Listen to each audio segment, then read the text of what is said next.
Kondisi 7 orang korban ledakan misterius di Tangsel, ada ibu hamil. Terjadi ledakan misterius di permukiman Jalan Talas 2, Pondok Cabe Ilir, Pamulang, Tangerang Selatan, Tangsel, pada Jumat, 12 September 2025, subuh. Akibat ledakan tersebut, 3 rumah ambruk dan 7 orang terluka. Video yang merekam momen saat para korban dievakuasi dari rumahnya yang hancur viral di media sosial.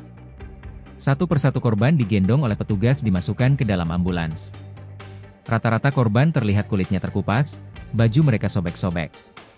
Di video tersebut juga terlihat ada seorang wanita hamil yang turut dievakuasi. Tak cuma ibu hamil, seorang balita juga disebut menjadi korban ledakan misterius tersebut. Para korban saat ini telah dilarikan ke RSAri Asih Ciputat dan RS Hermina untuk mendapatkan perawatan medis. Fatma, warga sekitar lokasi, mengatakan, sekitar pukul 5.20 WIB, tiba-tiba terdengar ledakan besar.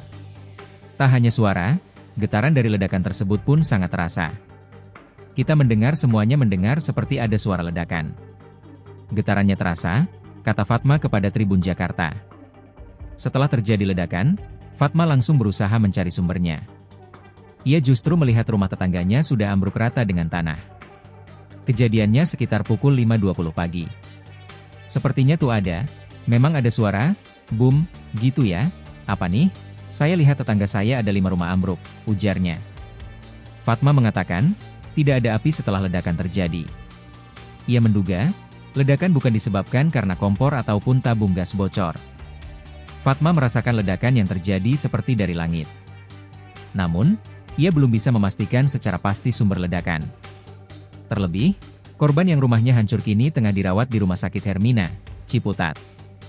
Fatma bahkan mendapat kabar dari kerabatnya yang tinggal berjarak sekira 3 km dari lokasi, suara ledakannya terdengar. Download Tribun X sekarang, menghadirkan lokal menjadi Indonesia.